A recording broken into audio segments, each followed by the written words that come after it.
New travel policy to save money ends up costing soooo much more. Long. My company was on a cost-saving kick and decided to look for way to shave pennies. Now they could have looked at the amount of money that was squandered by people jetting all over the country on company time at a huge hourly rate. Basically, the labor spend is always much higher than the cost of the flight, car hire, hotel and food combined, or the number of strategizing away days that HR etc. went on. But no. They came for the lowly engineers. When the company starts counting paperclips, you know that you are about to have some fun. We were called to a consultation session. Read. We are telling you what we decided based on what we think goes on and not what actually goes on. The session was about saving money on hire cars.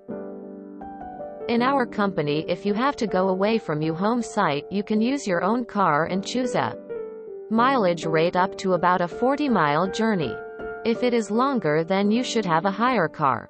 Hire cars are usually dropped off at the office by transporter, or you can pick one up at a hire office, or you can get a car dropped off at home for a small fee. £14 plus fuel. Travel department announced that there were to be no more home drop-offs to save money. The engineers knew how this was going to pan out and said nothing. The thing to know here about the travel department is that they do not travel. None of the knowledge is from the real world. Travel announced that the new policy was that home drop-offs were to cease. We had to pick up the hire car at the office or at the nearest Hertz rental location. Sounds simple. All the engineers who travel a lot could instantly see the issues, but as we were told that this is the new policy, we had to comply. So we did. Maliciously. I was on a job 300 miles away at the customer site. I traveled down on the Monday morning, starting at 6 a.m. and back up Thursday, home about 6 p.m. Because of the travel time, I got the Friday off. I also lived a 100-mile round trip from the office, and my nearest Hertz office was at the airport. This was not an unusual situation. A lot of people I worked with traveled to client locations. The weekend arrived. Usually at some point over the weekend a car is dropped off and the key and paperwork is popped through my letterbox for the princely sum of £14 and no time from me. Instead, because the Hertz office was closed at 6 a.m. on the Monday morning, I picked up the car the day before.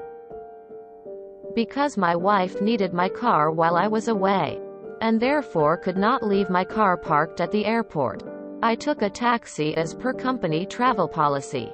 £35 and 40 minutes. I picked up the car. About 30 minutes. And drove home. About 30 minutes. On the Thursday evening, instead of heading home and getting the car picked up on the Friday, I headed straight to the airport, dropped off the car and took a taxi back. £40 in about 40 minutes due to busy traffic.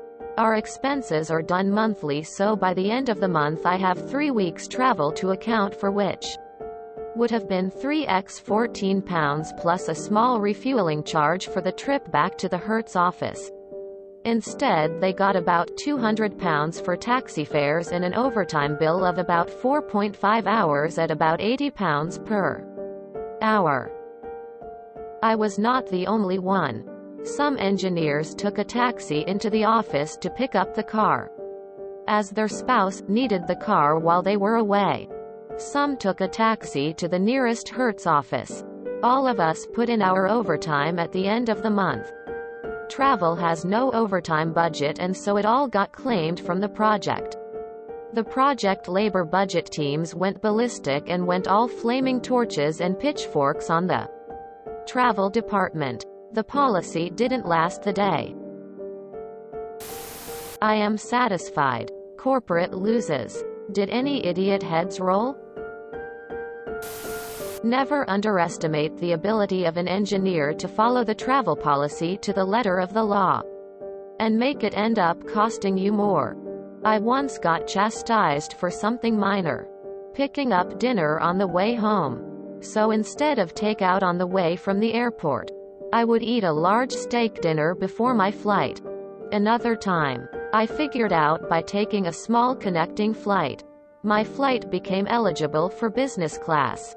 They had blanket reissued a corporate travel policy from our previous owner's company and forgot to read it. 2 months later they tried to read me the Riot Act.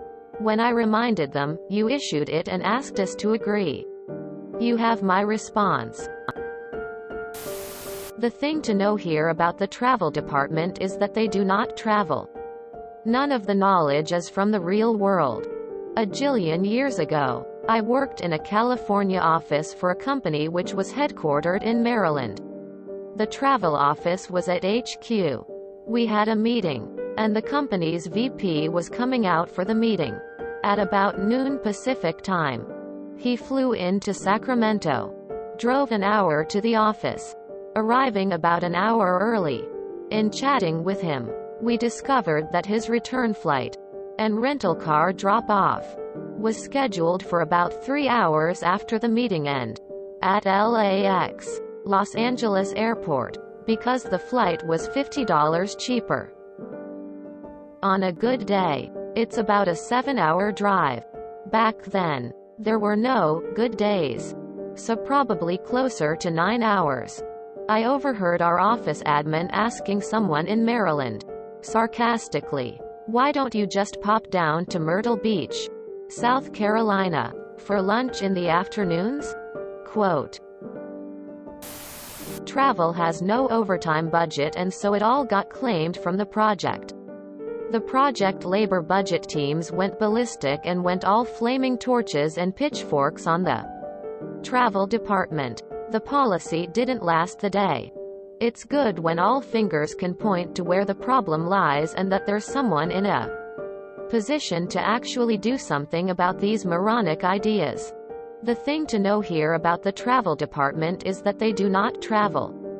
None of the knowledge is from the real world. And here's where the real issue lies. When the higher-ups try to save money but they have zero clues as to how things actually work. I'll bet no one in the travel department actually bothered to talk with anyone before implementing this idiocy.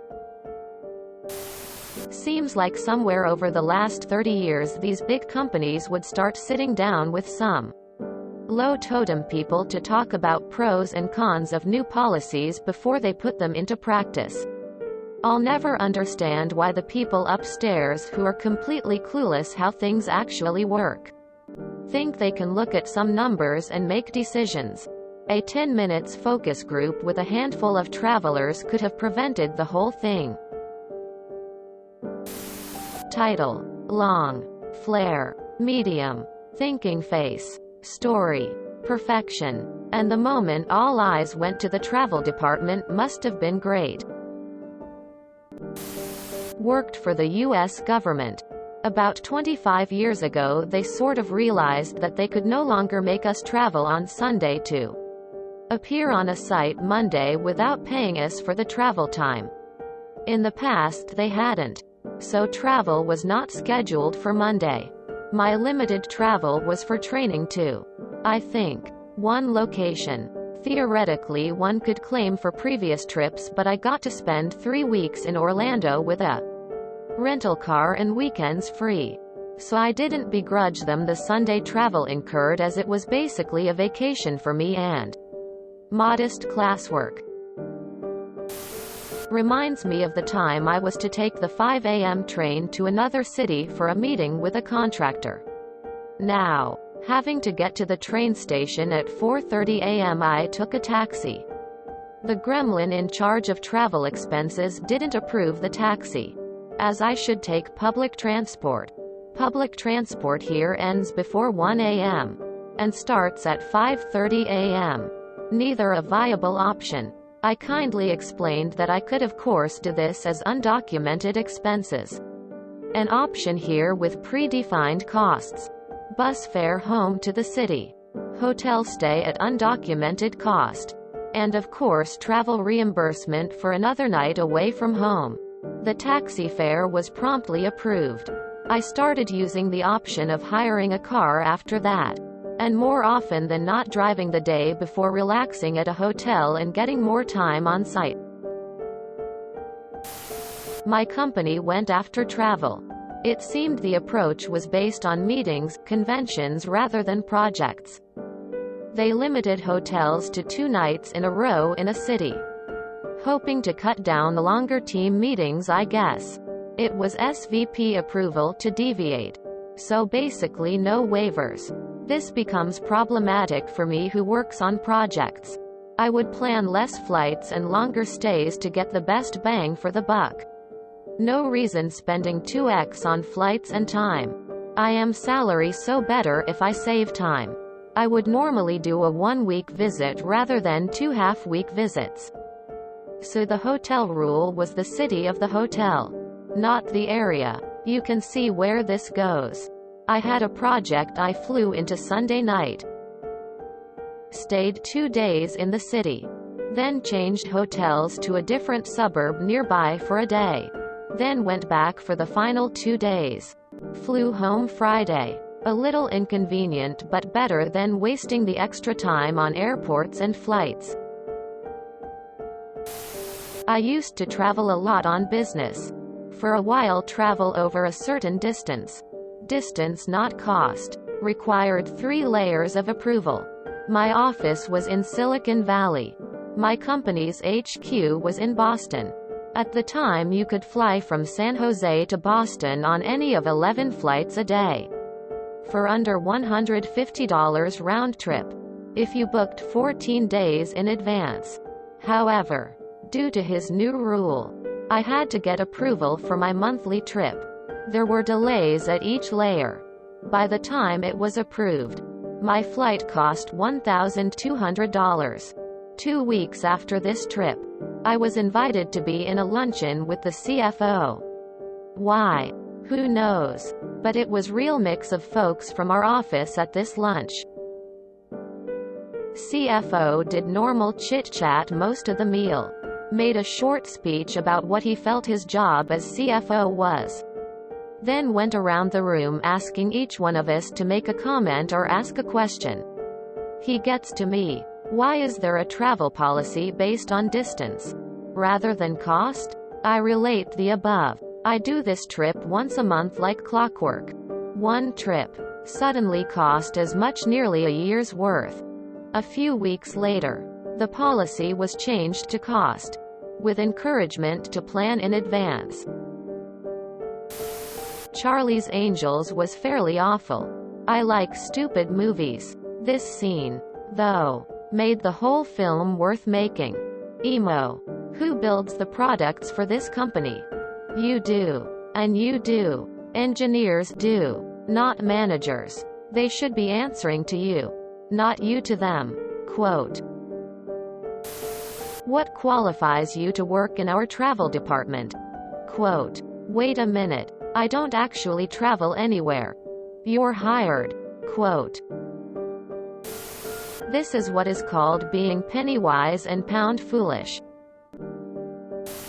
Oh man. One of my team members had an expense report rejected 9 months ago for a $1.50 charge being labeled in a way that was apparently not ideal. The charge was allowable, but someone in accounting wanted it to be titled something different. Then the new calendar year ticks and the rules for travel change, making it impossible to submit the report for previous travel which was conducted under previous rules. We've spent probably hundreds of man-hours trying to resolve this mess, with an overhead billing rate of like $165 per hour. Fucking brilliant. In college I worked as a tech at a psych hospital. They were always chronically short-staffed and started offering $100 bonuses for every overtime shift you picked up. If you were scheduled for vacation, they would pay overtime plus bonus for any shift period. I immediately put in for vacation, signed up for every hour I could work, and asked to roll my vacation over to the next week. It took 6 weeks before they decided that I wasn't allowed to do this any longer. A former job had me traveling a lot. Fortunately, there was a decent regional airport nearby. Others and myself were working on a large project in MI. Take a short commuter flight, 25 minutes, to O'Hare or Midway. Then a major carrier to Detroit. Reverse for the way home. And do this every week for months. Not too bad, right?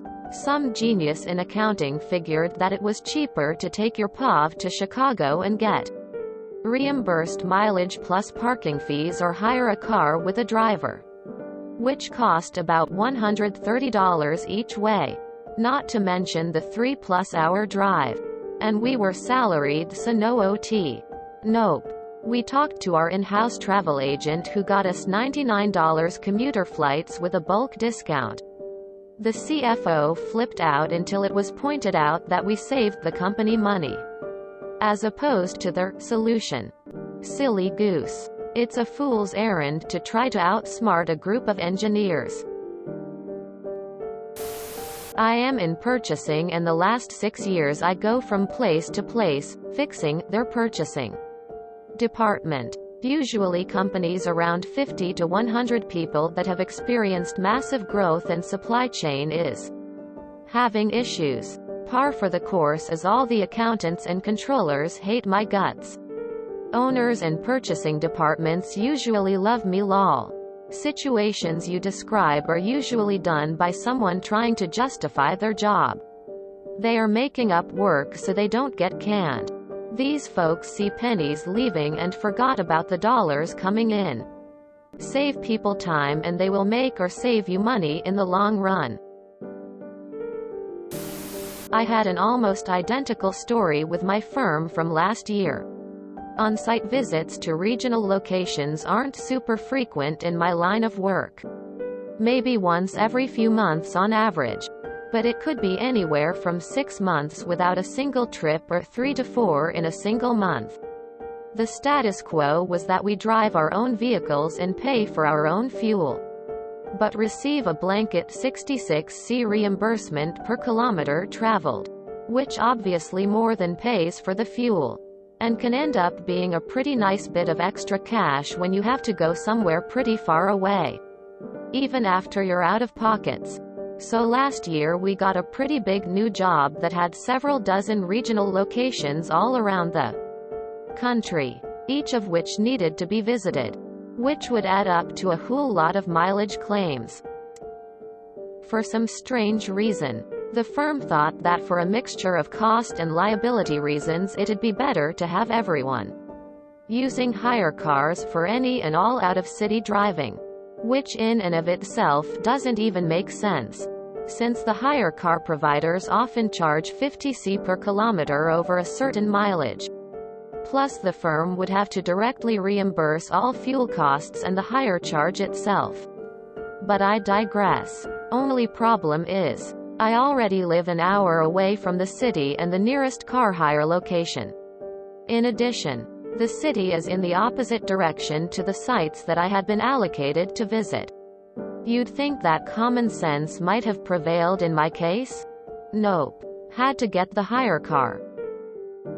Okay. Well, instead of just paying me the usual 66C per kilometer for my 600 kilometers round trip in my own car, $400, they ended up paying for 2 country Uber trips. One to pick up the hire car, and one to get home after dropping it off, of about $100 each, plus 750 kilometers of petrol. Another $100 or so.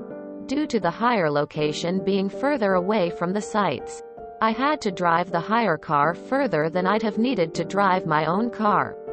Plus the actual car hire charge, about $200, plus the extra mileage put onto the hire car, 50C per kilometer over 100 kilometers, or $325, coming out to over $800 instead of $400. And of course, I only ever traveled to and from the hire location during my normal hours, so had about 4 hours less time doing my actual job. All of the regional site visits I've done so far this year have been back in my own car again. Humor for the day. This post reminds me of cost-saving rules a federal agency implemented in the 1990s. It sent out rules to all employees on the new computer system. First, use of mass messaging. A disgruntled employee took advantage of the fact that this early incarnation allowed any employee to mass message. Here is what he sent out to 20,000 employees in my agency. Needless to say, the agency immediately moved to an authorized user function on this. 1991 Travel Objectives. Due to budget constraints, the following policies are announced regarding employees traveling on official business. Effective immediately. Transportation. Hitchhiking in lieu of commercial transport is strictly encouraged. Luminescent safety vests will be issued to all employees prior to their departure on business trips. Bus transportation should be used whenever possible. Airline tickets will be issued only in extreme circumstances, and the lowest fare shall always be used. Lodging. All employees are encouraged to stay with relatives and friends while on trips. If weather permits, public areas such as parks or parking lots should be used for temporary lodging. Bridges may provide shelter in periods of inclement weather. Meals. Expenditures for meals should be limited to the absolute minimum. It should be noted that certain grocery chains often provide free samples of promotional items. Entire meals can be obtained in this manner. Travelers should also be familiar with indigenous roots and berries. If a restaurant must be utilized, travelers should seek all-you-can-eat salad bars. This will especially be useful for employees traveling together, as a single plate can feed a whole group. Employees are also encouraged to bring their own food with them. Cans of tuna, Spam, and pork and beans can be conveniently consumed at your leisure without the unnecessary bother of heating or costly preparation. Entertainment while in travel is strictly discouraged. When employees visit field offices, the hosting office should ensure that any amenities are cost-effective.